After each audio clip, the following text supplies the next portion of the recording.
As a YouTuber being around for about 3.5 years, I had my ups and downs on this platform. You have a lot of people that supported me and then turned their back and left me. I had 18,150 subscribers. I'm down to 18,014 subscribers. There's a lot of people on here that supported me and just turned their back on me. But I'm always going to be Big Hawk. I'm going to give it to people raw, and if they don't like it, oh well. Everybody claims that Donald J. Trump is prejudiced, he's racist, he's biased. Now, the only way they said this after Donald Trump he went from being a businessman to a politician. Because when Donald Trump was a businessman and hanging out with all black celebrities, nobody called this man prejudiced. As soon as he turns from being a businessman, which he still is, but he turned from being a businessman to a politician, which he still is a businessman, now he's prejudiced. I'm going to show you some videos of how Donald Trump is prejudiced. And you know what? The first video I'm going to show you, it's an embarrassment to Barack Obama because he was the first half-black president. He's African and Jewish. His mother's Jewish and his father is African. And I'm going to show you the embarrassment that this man pulled. And you have a Caucasian man and everybody says that he's prejudiced. I'm going to show you how prejudiced Donald Trump is. Let's get this. I got invited to the White House to celebrate Black History Month despite the media alleging that it was canceled by President Trump. But like always, fake news. I landed safely thanks to Delta Airlines and time to take a quick shower before throwing on my Sunday's best. Here I'm rocking my Palazzo sports jacket with a black turtleneck and a black Bailey fedora. Soon after this, I ran into my Blexit family on the way to the White House, but I must give a shout out to the guy that made it all happen, Pierre Wilson. He is the real deal, but with moves like this, he's clearly not like us. We were all smiles waiting in line in this 20-degree weather to get inside to celebrate this momentous occasion because of what it meant to all of us. All I can think about in my head right here is how much I've overcame throughout the years being open with my conservatism. For some reason, it brings out the worst in people, and I think it's because I refuse to live up to their expectations of me. While I was in the White House, I wasn't quite sure how much I could record, but the security guard reassured me that we had free reign to capture whatever we wanted, so I took full advantage. While I was in the restroom, though, I noticed these napkins with the presidential seal on them, and it almost felt disrespectful to use it and toss it straight into the trash can. They rolled out the red carpet for everyone. We were dressed to the nine, looking good, smelling good, eating good, drinking good, and sounding good. See, the Marine band that was in charge of the music understood the assignment. They were playing everything from Earth, Wind, and Fire all the way down to Sam Cooke, making this a magical time. Everything opened up by a classical version of America the Beautiful, set in the atmosphere. And it was great to be surrounded by so many of my favorite people: Michaela Montgomery, David Harris Jr., Terrence K. Williams, King Randall, and so many more influential conservatives, podcasters, and leaders of this movement. The room got lit when President Trump brought out Tiger Woods. It was really great to see him in person. I've never personally met him or been in his presence. It was really great. He also brought out Secretary of HUD Scott Turner. For those who are concerned about his cabinet picks, here's one for the record. Now, after everything was over with, I ran into my Cartier family, who is always on 10. Love seeing these guys. And on my way out of the White House, my sis Rakita Harper stopped me and serenaded me with her rendition of Happy Birthday. I've heard her sing this to so many other individuals as we travel, but this is the first time she sung it to me, and I loved every second of it. Thank you, sis. After this, I went to an after party hosted by BCF, Black Conservative Federation. Some amazing people over this organization, but CJ Pearson here reminded everybody why we are here, what we have done, the impact that we've made, and of course, Judge Joe Brown decided to crash the party with his amazing dance moves. See, I thought I was the life of the party until I saw this, and then I said, you know what, guy, you got it. Shortly after that, Kodak Black came down the steps, repping, doing what he does best. It's really nice to have the young people in the building. Let us know that we got longevity for this movement. Now, this pan right here really sends a message that's clear. We are here, we are happy, and we're going nowhere as long as we stand on the principles of conservatism and God.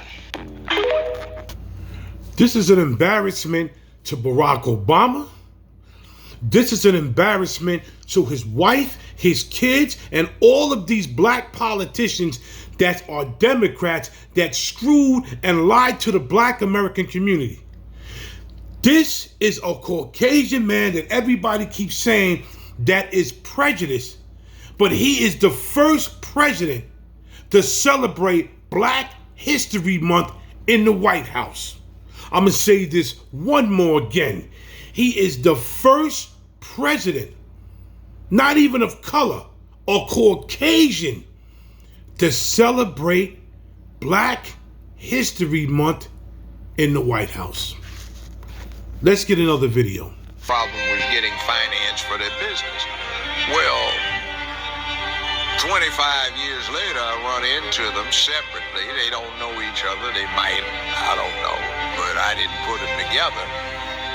Question, did you ever get that loan or that finance to get your business? Yeah. Well, what happened? Where'd you get it from? I got it from Donald Trump. You know, not only did they get the finance, they tell a tale that, well, I don't mean know if it's a tale, but the story is when they gave him the term check, he asked them if they were happy with what they were doing, were they satisfied? They said, this is what I'm supposed to get. Yeah, he tore the contract up, tore the check up, said, my gift to you. And the sad thing about that video is I saw the whole video. I saw the whole video. Those black people actually went to black people for the money.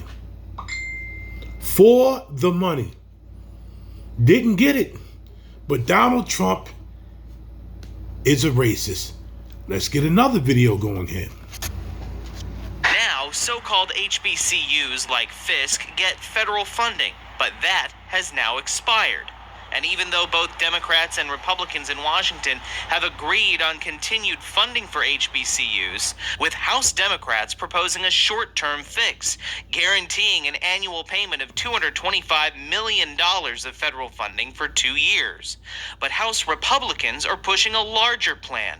It would include permanent funding for HBCUs, but it also contains other proposals, like simplifying the forms students fill out to get financial aid and increasing the number of students who qualify for Pell Grants. Also breaking, President Trump has signed a bipartisan bill that permanently funds HBCUs. The bill provides more than $250 million to these universities and others that serve minority students. During their first year in office, President Obama and VP Biden cut funding for historically black colleges and universities.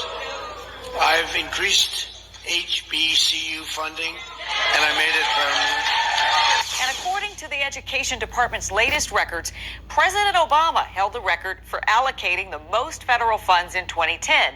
And this year, President Trump topped that, setting aside more than $360 million for HBCU. Now, as of tonight, we can verify the online rumor is true. President Trump has pushed more federal dollars toward historically black colleges and universities than any of his predecessors. This man put money into black colleges because black colleges was about to fold. And Barack didn't care. I'm going to say this one more again. Isn't Barack half black? See, the thing is, we as black folks, all of us, I got caught up into too. We thought because the first black president, he was going to do for us. But there was still a lot of smart black people saying, listen, man, I don't trust this guy. He's not going to do nothing. Like, he should be doing for everybody. Correct? We all know this. We don't care what color, race he should be doing for everybody. But the color of his skin, we thought that he was going to do special things for black people. No, but guess who did? Donald J. Trump. Let's watch another video. So Trump was using DJ as a pawn? What about Nelson Mandela? What about Jennifer Hudson? What about Jesse Jackson? The First Step Act, 90% of those individuals were black. Were they pawns too? Don King, was that a pawn? Muhammad Ali? Was that a pawn too? Al Sharpton, was that a pawn? Michael Jackson? Does anybody remember when Jennifer Hudson and her family was in trouble? And Donald Trump took her and the family, put them up in the most exclusive place and said, you don't have to pay nothing. Just get yourself together. You don't have to pay rent. You don't have to. They got the royal treatment. Jennifer Hudson said the same thing. Thank you for that. Do y'all remember when Jennifer Hudson and her family got caught up into something and Donald Trump took them and put them right up? And they're black. But again, Donald Trump is a prejudiced, racist person. Let's get another video. Hey, somebody said Donald Trump is the first black president. I agree.